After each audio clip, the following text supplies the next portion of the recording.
Monkey pox से हुई मौत की सूचना के बाद सीतापुर का स्वास्थ्य महकमा सजग हो गया है। जिला चिकित्सालय में डॉक्टरों को ट्रेनिंग देने का काम पूरा कर लिया गया है।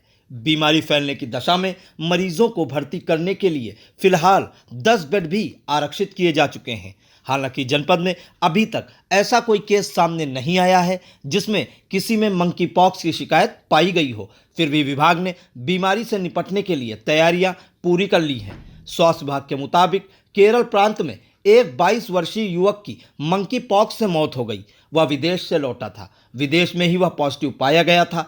प्राइवेट अस्पताल में इलाज के दौरान उसकी मौत हो गई। मंकी पॉक्स से हुई इस पहली मौत की खबर से सीतापुर में स्वास्थ्य विभाग सतर्क हो गया है। मंकी पॉक्स मरीजों में कौन से लक्षण दिखते हैं, इसके फैलने की संभावना सर्वाधिक किन मनुष्यों में रहती है और जिला चिकित्सालय में क्या तैयारियां की गई हैं, ऐसी तमाम महत्वपूर्ण जानकारियां जिला चिकित्सालय के सीएमएस डॉक्टर आर.के. सिंह ने आई इंडिया को दी। आप भी सुने वह क्या बोले। गवर्नमेंट के निर्देश के अनुसार सीतापुर जिला चिकित्सालय में हम लोगों ने 10 बेड आरक्षित कर रखा है जी। 10 बेड को साफ सुथरा करके उसको हमने लॉक करके रखा हुआ है और तैयारियां हमारे लिए मंकी पॉक्स में डॉक्टरों को हमारे ट्रेनिंग भी दिया जा चुका है, लोगों को बताया भी जा चुका है। और थोड़ी बात मैं बताना चाहूँगा मंकी पॉक्स के बारे में कि ये बीमारी जो है छोटे जानवर जैसे आपके गिलहरी हो गए और अपना बंदर हो गए, चूहे हो गए, अगर वो संक्रमित हैं तो इनसे बीमारी मानव में आती है, हमारे ह्यूमन बीइंग में आती है। इंडिया में मंकी पॉक्स की बहुत ही कम केस है, इसलिए बहुत ज़्यादा चिंतित होने की आवश्यकता नहीं है। फिर भी अगर किसी व्यक्ति को जो बाहर के किसी कंट्री में गया हो 21 दिन के अंदर, जहाँ पर मंकी पॉक्स के रोगी ज़्यादा पाए जाते हैं, अगर वहाँ से लौट के आता है, अगर उसके शरीर में कहीं चकत्ते दाने निकलते हैं, खुजली होती है, बुखार आता है, तो मैं ये कहना चाहूँगा कि तत्काल आके चिकित्सक की सलाह ले लें और दिखा लें कि कोई भी दाना अगर निकलता है चेहरे पे, हथेली पर आपको, तो मंकी पॉक्स के हो सकते हैं। ऐसे केस में हम तुरंत मरीज को तत्काल आइसोलेशन की सलाह देते हैं। आप आइसोलेशन आप घर में भी कर सकते हैं, चिकित्सालय में भर्ती होकर भी कर सकते हैं और उस कमरे में किसी को भी जाने की मनाही होती है। मरीज का सारा खाना, बिस्तर, तौलिया, चादर सब कुछ अलग होना चाहिए। जो भी व्यक्ति उस कमरे में जाए वो अपना मास्क और ग्लव्स पहन के जाए, जो भी खाना देने जाता है।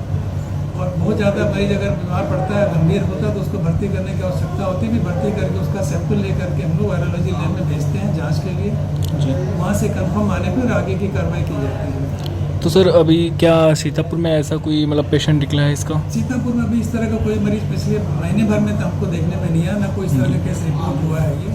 फिर भी हमारे स्किन के जो डॉक्टर हैं, बाकी हमारे जो मेडिसिन के डॉक्टर हैं, जो इमरजेंसी के डॉक्टर हैं, उनको बिल्कुल ये सचेत कर दिया गया कि इस तरह की कोई भी अगर इससे मिलता जुलता कोई भी लक्षण मरीज के दिखाई पड़ता है ये मान के चलें कि मरीज मंकी पॉक्स का हो सकता है। उस हिसाब से उसकी हम लोग आगे की ट्रीटमेंट करते हैं। सर इसके क्या लक्षण होते हैं, कैसे लक्षण? शुरुआत में मरीज को बुखार आते हैं, सारे लक्षण इसके आपके चिकन पॉक्स जो पहले माता निकलती थी उससे मिलते जुलते हैं जी। शरीर में दाने निकलते हैं, दाने आपके चेहरे और हथेली से स्टार्ट होते हैं जी। फिर ये दाने आपके सीने से आकर के पूरे शरीर में फैलते हैं। आपको खांसी भी आ सकती है, बुखार आ सकता है ये। और अपना इस ऐसी कंडीशन में आप आगे तुरंत हमको दिखाइए, उसके बाद हम लोग प्रॉपर उसकी ट्रीटमेंट की आगे की व्यवस्था करते हैं। फिलहाल मैं सबको सलाह देना चाहूँगा कि आप तुरंत चिकित्सक को दिखा लीजिए। जैसे प्रथम कार्य ये होता है कि मरीज को आइसोलेट करना जी। आइसोलेट करने के बाद फिर मरीज की पूरी हिस्ट्री लेते हैं कि मरीज कहाँ गया, इसके पहले कहाँ गया था, इसका किन किन लोगों से कॉन्टैक्ट हो रही जी। आइसोलेशन बाद उसका हम सैंपल करके भेजते हैं वायरोलॉजी लैब में। अगर नेगेटिव आ गया तब तो कोई चिंता की बात नहीं। अगर पॉजिटिव आता है ये, तो जब तक उसके शरीर में जो क्रस्ट बनते हैं, जो पपड़ी बनती है, जब तक वो निकल नहीं जाती तब तक वो पेशेंट को आइसोलेट करना होता है। उसके बाद ही फिर मरीज घर जा सकता है।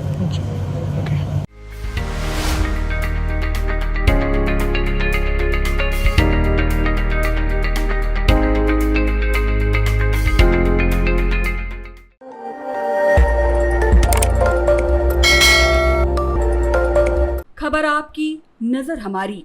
देखते रहिए आई इंडिया।